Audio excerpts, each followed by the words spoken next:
And good morning, world. It's the 12th of August 2025. It's about 8 a.m. in the morning, UK time.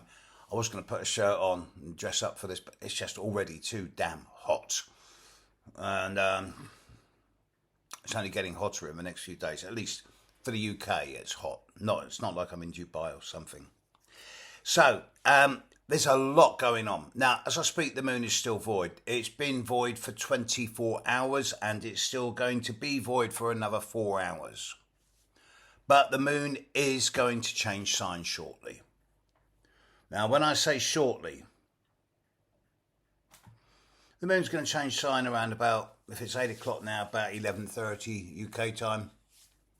3.5 hours from now. And then it's going to move into, excuse me, then it's going to move into Aries. And then lots of things are going to happen in a short space of time. In the second half of today, UK time, the moon is going to conjunct Saturn, sextile Uranus, conjunct Neptune, sextile Pluto, oppose Mars, trine Mercury. And that's in order, and that's going to happen within 8 hours. Add to this that you've got a Venus conjunct Jupiter, and I was up at about 4 a.m., 4:30 this morning looking at it, and they were conjunct a couple of hours ago. They were in the same degree of longitude. They weren't in the same degree of latitude, so they weren't eclipsing each other, but my goodness, they were close. They were about just over a full moon width apart, at least from my latitude. And yeah, I love looking at Venus conjunct Jupiter.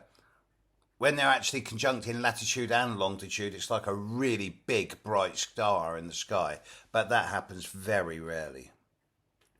So, yeah, the only planets that aren't being affected today is the sun. The sun's out there on its own, trining Ceres, but it's on its own.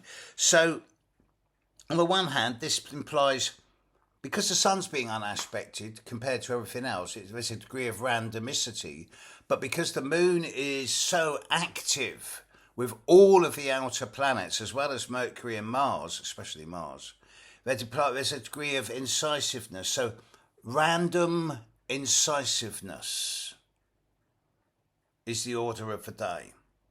Now, there's another school of thought here. I consider myself at heart an animist, as in everything has a form of consciousness, whether it's a blade of grass, an animal in the field, a rock. But after talking with a friend of mine, Gary Phillipson, PhD, and a great cosmologist and cosmobiologist, his ideas on panpsychism, as in the holistic and the conscious universe, led me to assume that the planets have consciousness too. So if that's so, then with the planetary aspects today, I mean, Saturn sextile Uranus today. Now, yes, Saturn was sextile Uranus a few months ago, from Pisces to Taurus. But now Saturn's retrograde and Uranus is about to go retrograde. And they're sextiling each other in Aries and Gemini for the first time in at least 80 years and probably a hell of a lot longer. Now, because Saturn's retrograde, the effects aren't going to be measured in terms of experience at the daily level.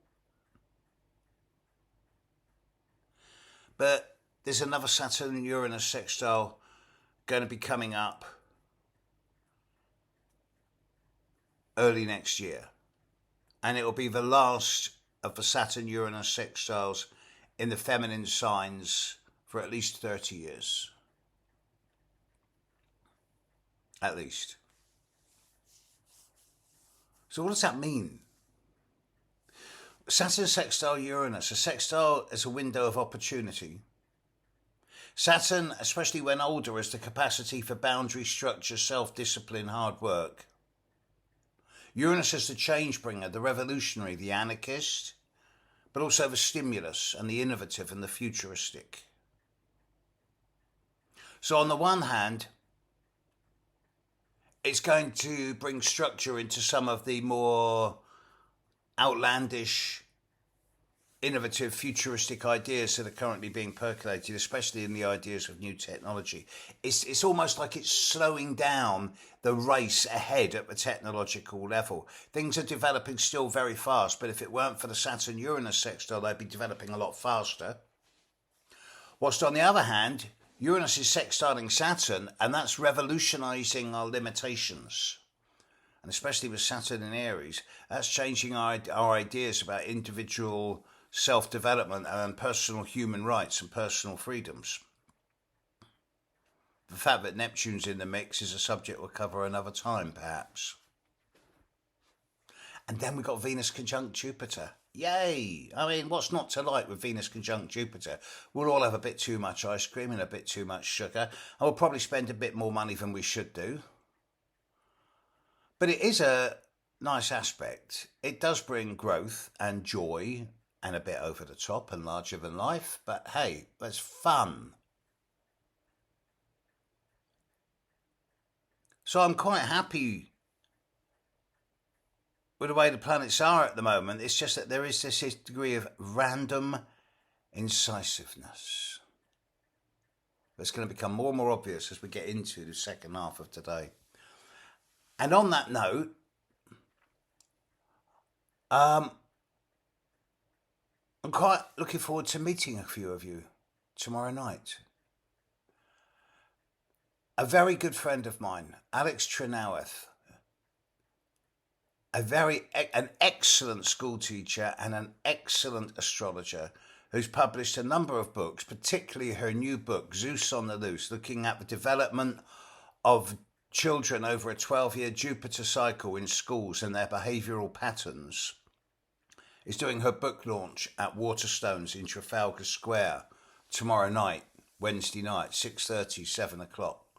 And she's asked me, because I wrote the foreword for her book, she's asked me to give a little talk. So if any of you actually live in central London, and I know there's a few of you, and you can be bothered in the heat to come to Waterstones in Trafalgar Square tomorrow night, myself and Alex would be very pleased to see you. That should be fun. But in the meantime, the moon is just about to move into Aries. There's a great deal of incisive energy available today. It can erupt and be random and anarchic and firing off in all directions and getting buttons pushed and be really volatile. Or it can be incisive, sharp, focused and concentrated. From midday today UK time, 11:30 midday today UK time, you should be able to feel a shift in the energy fields. And you should, if you're astute enough, be able to ride this energy and turn it into something really positive. So it's a great time for initiation, launch, start, beginning. The moon is moving into the start of Aries, conjuncting Saturn and Neptune. This won't happen again until early next year. This is a really good time to launch. Make something happen. What have you got to lose? Catch you later, world. Bye.